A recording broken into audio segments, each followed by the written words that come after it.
There are children who grow up knowing exactly what they are missing, and children who grow up not knowing. And the second kind has it worse. The first kind can name the absence, can point to the empty chair at the table and say, "That is where my father would have sat," and grieve it the way you grieve a specific thing. The second kind carries a shapeless weight they cannot name and cannot set down, and they spend their whole lives learning to move with it the way you learn to move with a bad knee, not without pain, but without stopping. Clara Voss had been the second kind for 13 years. She had grown up in a 2-room flat in Lincoln, Nebraska, with her mother and the particular economy of women who have very little and make it last by understanding, down to the cent, what everything costs. Her mother, Ruth, had been a seamstress, precise and quick-fingered and proud of it, the kind of woman who took work that other women turned down because it was too difficult or too finely detailed, and who did it better than anyone else in the neighborhood and charged accordingly, and still could not, in the end, charge enough. The flat had been cold in winter and close in summer, and the food had been plain and sufficient, and Clara had understood from a young age that the word sufficient was doing a great deal of work in their household, that it was the word her mother used instead of the words she would not say, which were words like alone and without help and because your father is not here and never was. Ruth had not spoken of Clara's father, not once, not ever, in 13 years of Clara's asking. She had deflected with the particular skill of a woman who has decided that a truth is more dangerous than its absence, and Clara had learned, eventually, to stop asking, not because she had stopped wanting to know, but because she had understood that the asking cost her mother something, and she loved her mother more than she needed the answer. Ruth had died in February. Pneumonia, the doctor said, though Clara knew the real accounting of it, that pneumonia finds the people who are already thin and cold and tired, and her mother had been all 3 things for longer than Clara had known how to measure. She had buried her in the public cemetery on a gray morning with 2 women from the neighborhood who had known Ruth from church, and she had stood at the grave in her best coat, which was not very good, and felt for the first time in her life the full weight of the shapeless thing she had been carrying, because now there was no one left to ask. She had moved to the Lincoln home for young women 3 weeks after the funeral, because the flat required rent and she had no way to pay it, and the home was clean and strict and smelled of lye soap and the particular institutional quiet of a place that has decided cheerfulness is a policy rather than a feeling. She had a bed and a washstand and a shelf, and she did piecework sewing in the evenings to pay for her keep, which was the kind of work her mother had taught her, which meant she was good at it, which meant she did not think about it and therefore thought about other things instead. She was thinking, on the Tuesday morning in late autumn when the letter arrived, about whether the gray coat could last another winter if she let out the hem and replaced the buttons, when the matron knocked on the frame of the sewing room door and held out an envelope and said, "Post for you, Clara, from the county." She had not been expecting post from anyone. She had no one to write to her. She looked at the envelope, plain, good paper, her name in a careful hand she did not recognize, and felt something move in her chest, the way things move when they are about to change. She opened it at the sewing table, with her work in front of her, and the gray November light coming through the window and the other girl's needles going around her, and she read it in the particular silence of a person reading something that is rearranging everything. It was from a man named Thomas Reyes. He wrote carefully and plainly, the way a man writes when he has decided honesty is the only instrument available and he intends to use it well. He told her about his family, his mother and his brother, and the county in Nebraska, and the ranch that was the wealthiest property for miles. He told her about a woman who had come to the house 14 years ago, a widow, a decent woman, and what had happened during that visit, and what had come of it, and why, until recently, it had been the kind of thing that was decided not to be spoken of. He did not use her father's name until the 3rd paragraph. When he did, it was one sentence, plain and direct and without softening, the way you say a hard thing when you have decided the person reading deserves to receive it exactly as it is. He said that he believed, on the basis of evidence he had recently come into possession of, that his brother, Caleb Reyes, was her father, and that she deserved to know, and that he was sorry it had taken this long for anyone to tell her. Clara read the letter. She read it again. She set it on the table in front of her, on top of the piecework, and she looked at it, and the needles of the other girls went on around her, and the gray November light came through the window and lay across the paper the same way it lay across everything else in that room, indifferent and sufficient. She had spent 13 years carrying the shapeless thing. Now it had a shape. The shape was a name and an address and a family in Nebraska that had known about her for 14 years and had decided, with what she imagined had been great efficiency and very little difficulty, that she was not the kind of thing that needed to be acknowledged. She had always been poor because the man who should have provided for her had not. Her mother had always been thin and cold and tired because the man who should have stood beside her had not. Ruth had worked her fingers to the bone in cold rooms for 13 years and then died in February in a flat she could barely afford because the man who had put her in that situation had ridden back to his ranch and let it happen, and apparently gone on smiling his charming smile and living his comfortable life, and never once, not once, sent a dollar or a letter or any acknowledgement at all that Clara Voss existed in the world. She picked up the letter. She read it a third time, slowly, looking for anything in it she could use, any detail, any admission, any piece of it that was more than one honest man's attempt to do right by a situation his family had created. She found several things. She folded the letter along its creases with the precise, careful hands her mother had taught her. She put it in the inside pocket of her dress. She picked up her needle. She went back to work because the piecework was due by Friday, and she needed the money, and whatever she was going to do about the name and the address in Nebraska, she was going to do it after Friday. But her jaw was set in a way it had not been set before, and her eyes were dry in the way eyes are dry when a person has moved past the kind of feeling that produces tears into a colder and more purposeful country. And the other girls in the sewing room gave her a slightly wider berth than usual for the rest of that afternoon, the way people do when they can feel, without being able to name it, that something in a room has changed. Eleanor Hargrove had slept 4 hours and risen before the household was awake, and she had done in the gray pre-dawn quiet of the room that was hers. In the way, borrowed things are yours, what she had been doing every morning since the first one in this house. She had made her face, made her posture, made the version of herself that could walk down those stairs and sit at that table and perform, for as many hours as the day required, the role of a woman who was exactly where she had chosen to be. She went down at 7. Carmen had set the breakfast things with the quiet efficiency that was her permanent mode. The coffee was ready, and the dining room had the particular quality of a room that has been prepared for a performance and is waiting for its players. Isabel was already there. She was always already there, settled and in possession of the room before everyone else arrived, so that every other person's entrance was, by definition, a kind of approach. Eleanor sat. She poured her coffee. She said good morning in the tone she used for Isabel, pleasant, level, carrying nothing. Caleb came in 10 minutes later, fresh and easy as always, hair combed, boots clean, the performance of him entirely assembled before he reached the bottom stair. He kissed his mother's cheek and sat down and reached for the bread, and made some remark about the weather and the north pasture fence.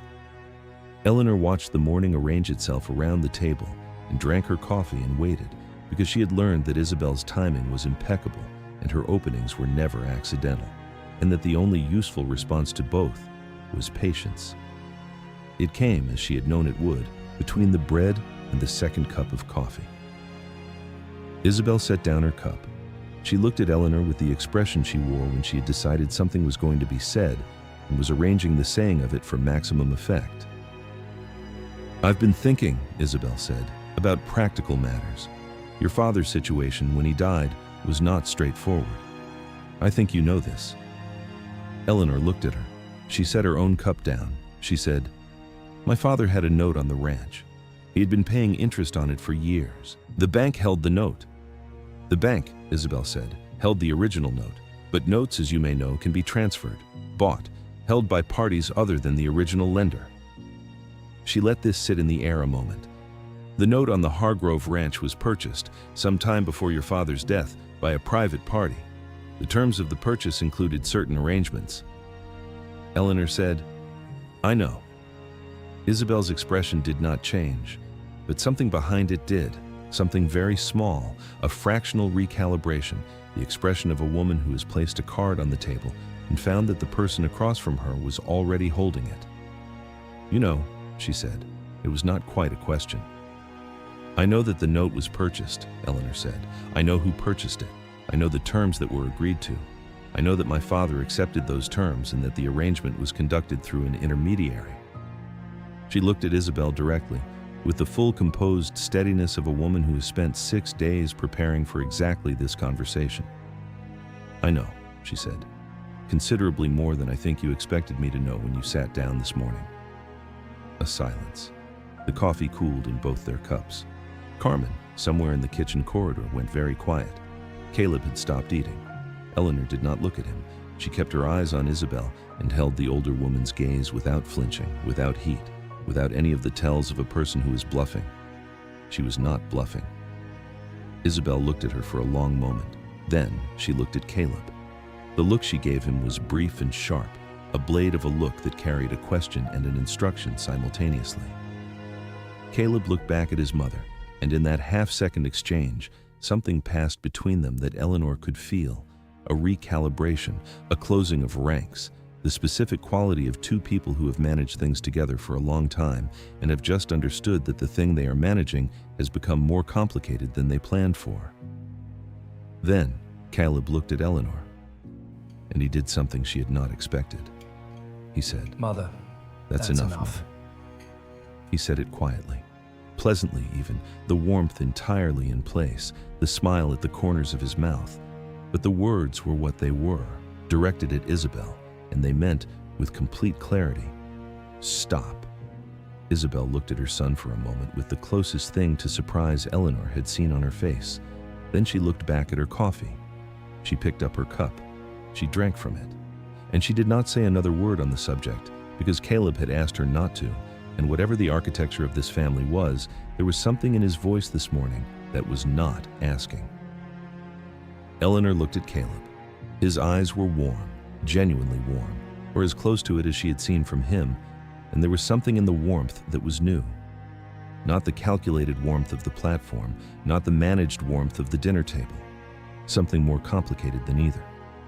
He was proud of her, she realized.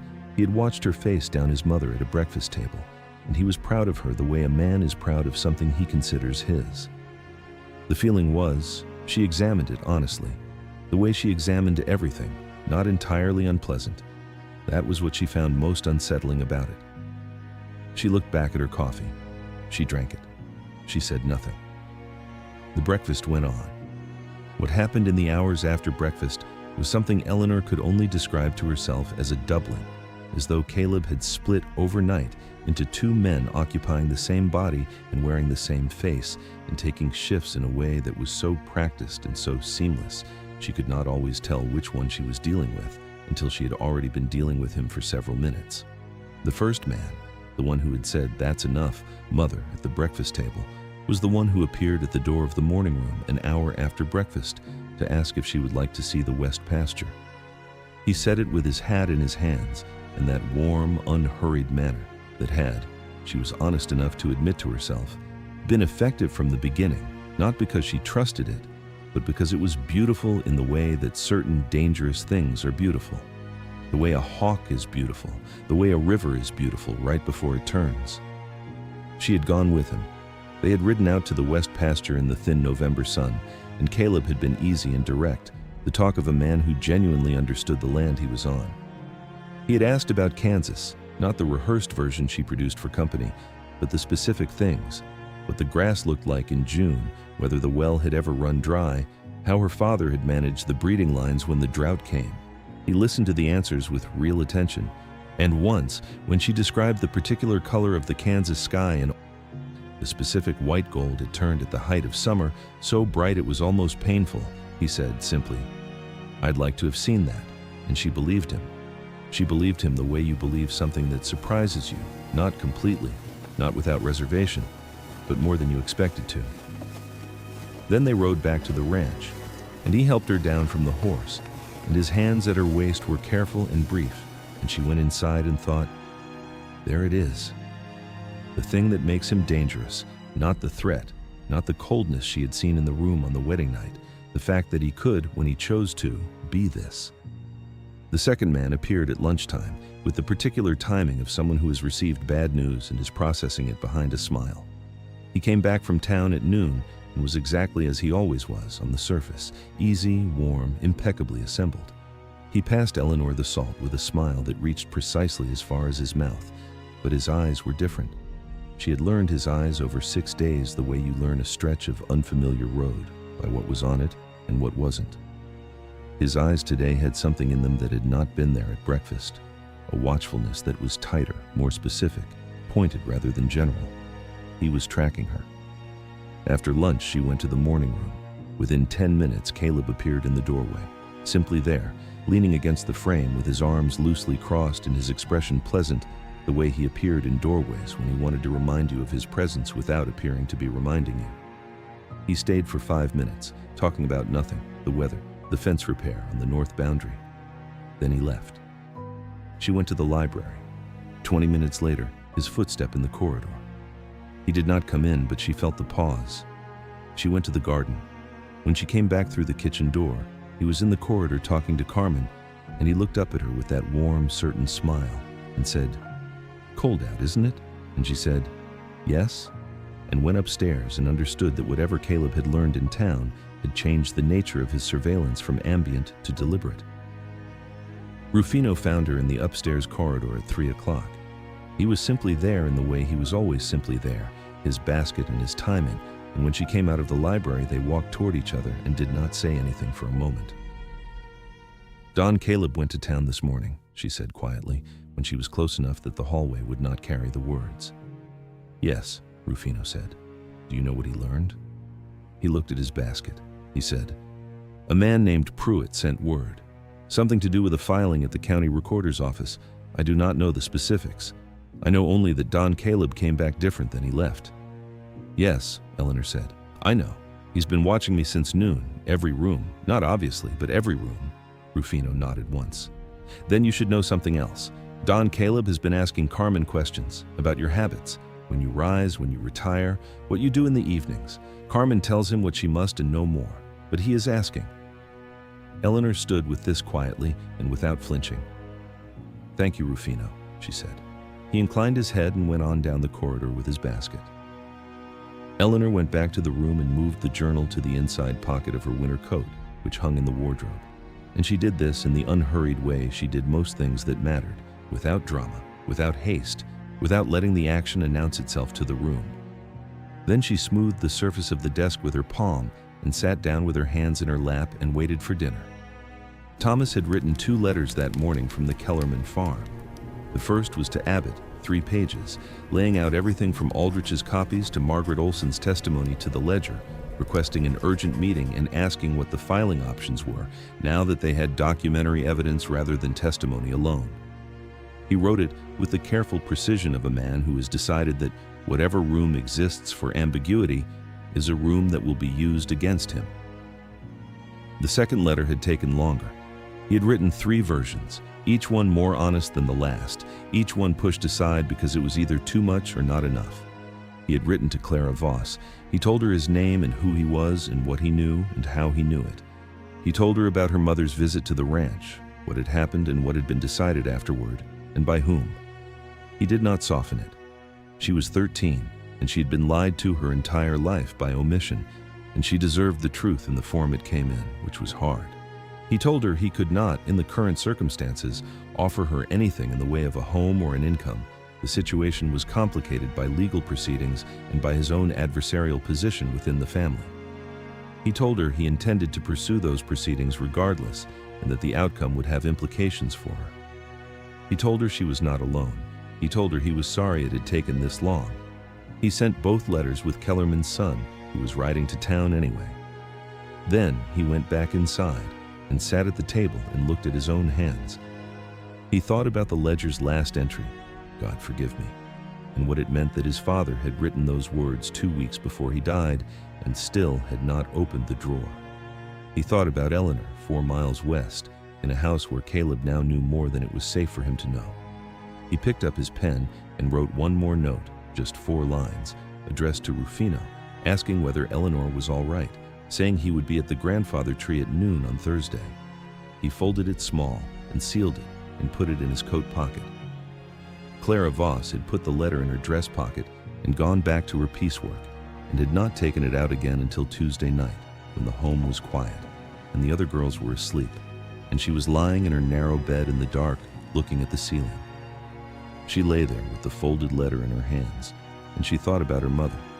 She thought about the flat and the cold in winter, and the way Ruth had always said sufficient when she meant not enough, and the way Ruth's hands had looked in the last months, the joints swollen from the cold and the work, the skin cracked at the knuckles in the way skin cracks when a person is not warm enough and not well enough but keeps working anyway, because stopping is not available. She thought about the Reyes ranch, which she had never seen and did not need to see because she could imagine it, the grand two-story house, the wide porch, the fields running to the horizon, the wealth of it, the absolute tuck-in for granted solidity of a family that had been comfortable for so long that comfort had stopped being something they thought about and had simply become the condition of their existence. She thought about Caleb Reyes, who had ridden away from Lincoln 14 years ago and gone back to that comfort and stayed in it, and apparently gone on smiling and ranching while across the state her mother's hands cracked in the cold. She felt, lying in the dark, something she did not have a word for yet, something past anger, something past grief, in the cold, clear country on the other side of both of those things, where a person arrives when they have decided that feeling is not the instrument required and something else is. She did not know yet what that something else was. She was 13 years old, and she had been poor her entire life, and her mother had just died in February, and the man responsible for all of it was apparently wealthy and charming, and currently the subject of legal proceedings being pursued by the one Reyes who had bothered to write her a letter. She folded the letter back along its creases. She put it under her mattress. She turned onto her side and closed her eyes. She was going to think about this very carefully before she did anything at all, because her mother had taught her that the difference between a good scene and a bad one was never the speed. Dinner on Tuesday was the most careful meal Eleanor had sat through in 6 days. Caleb was impeccable, the surveillance invisible behind the charm, the watchfulness wearing the mask of attentiveness. He refilled her wine before she asked. He passed things before she reached for them. Once, when Isabel made a remark about the county social calendar that carried one of her subtle edges, Caleb deflected it with a casual smoothness that left no mark and cost him nothing. And Eleanor looked at her plate and thought about the West pasture ride and the specific danger of that ease. After dinner, she went upstairs. She sat at the desk with her hands in her lap and thought about Thomas's note, which had arrived via Rufino at 4 o'clock, 4 lines, the grandfather tree, Thursday noon.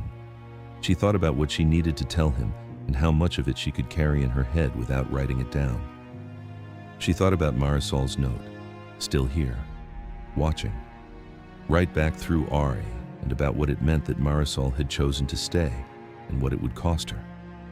She thought about Clara Voss, 13 years old in a Lincoln home for young women, carrying a shapeless weight she could not name, whose mother was dead, whose father had never let her existence cost him anything. She thought about all of these things the way she had learned to think about difficult things, not circling them, not avoiding them, but looking at them directly, the way you look at a fence that needs mending. Then she heard the footstep in the corridor, not at the door, not pausing, moving and then stopping. And then the particular quality of silence that is not the absence of a person, but the presence of one who has decided to be very still. The lamp was out. She had extinguished it 20 minutes ago, earlier than her usual hour, and she had lain down on the bed with her eyes open in the dark, because some part of her had known, with the animal accuracy she had developed over 6 days in this house, that tonight was not a night for sleeping. She had been right. She heard the door handle. It turned with the slowness of a man who has decided that sound is the enemy, the deliberate millimeter by millimeter care of someone who has been thinking about this long enough that the mechanics are already mapped. The door opened. She closed her eyes. She kept her breathing even, the slow, deep rhythm of sleep, the rhythm she had learned in childhood when her father had come in late, and she had not wanted to explain why she was still awake, a skill she had not expected to need again and was now deeply grateful for. Caleb came into the room. She could feel him the way you feel a presence in a dark room, not by sight, but by the displacement of air, the small sounds of weight shifting from foot to foot, the quality of attention directed at her. He stood near the door for a long moment. She did not move. He went to the writing desk first. She heard the drawer open slowly, the careful shift of its contents, then close. He went to the wardrobe. She heard it open, heard the brushing sound of hands moving through the hanging dresses with the systematic attention of someone conducting a search rather than looking for a specific thing. He went through the wardrobe shelf by shelf. He checked the washstand. He moved to the small chest at the foot of the bed. She felt the slight shift of its weight, the careful lift of its lid, and she lay with her eyes closed and her breathing even, and her whole body held in the perfect stillness of a woman who was not there, who was somewhere else entirely, who was asleep and knew nothing about any of this. He came to the coat. She heard him take it from the hook, heard the outside pocket, nothing. The inside pocket, a pause. The pause was different from all the other pauses. It was the pause of a man who has found what he was looking for, and what happened in that pause she could not see but could feel in the quality of the silence, a going very still, the specific stillness of fury that has not yet decided what to do with itself. He did not take the journal. She heard the coat go back on the hook. She heard his breathing, which was not entirely even anymore, carrying something underneath it that had not been there when he came in. He crossed the room. He went out. The door closed behind him with the same careful slowness as it had opened. She lay in the dark and did not move and did not open her eyes for a full minute after the door closed. She counted the seconds. When she reached 60, she opened her eyes and looked at the ceiling and listened to the house, his footsteps in the corridor, moving away, going down the hall toward his own room. A door further away, opening and closing. Silence. She waited another 30 seconds. Then she got up. She crossed the room in her stockinged feet, moving on her toes the way she had crossed barn floors in the dark in Kansas when the animals were sleeping. She reached the wardrobe. She found the coat by touch. She put her hand in the inside pocket. The journal was there. She stood in the dark with her hand around it and breathed once slowly, all the way down. He had found it. He had held it through the coat lining in the dark, understood what it was, and put the coat back on the hook and walked out of the room. She thought about why. The understanding arrived cold and certain. He had not left it because it was not worth taking. He had left it because he wanted her to know that he knew exactly where it was, that he could take it whenever he chose, that the choice and the timing of the choice were his. She went back to the bed. She did not light the lamp. She sat on the edge of the bed in the dark and opened the journal to the last page by touch and held the pen and wrote in the smallest handwriting she could manage. He knows about the journal. He knows, and he left it. Think about why. She capped the pen. She put the journal back inside her dress against her ribs. She lay down. She stared at the ceiling in the dark and thought about Thursday and the grandfather tree and Thomas's 4 lines and a girl in Lincoln who was probably, at this exact moment, lying awake in her own narrow bed with a letter under her mattress. And she thought, we are going to need her. Whatever comes next, we are going to need her. And she thought, she is going to need to want to come. Down the hall, in his own room, Caleb closed the door behind him with the same careful quietness he had used on hers. He crossed to the writing desk without lighting a lamp. He knew the room well enough not to need one, had known it since childhood, every piece of furniture in exactly the position it had always been. He sat down.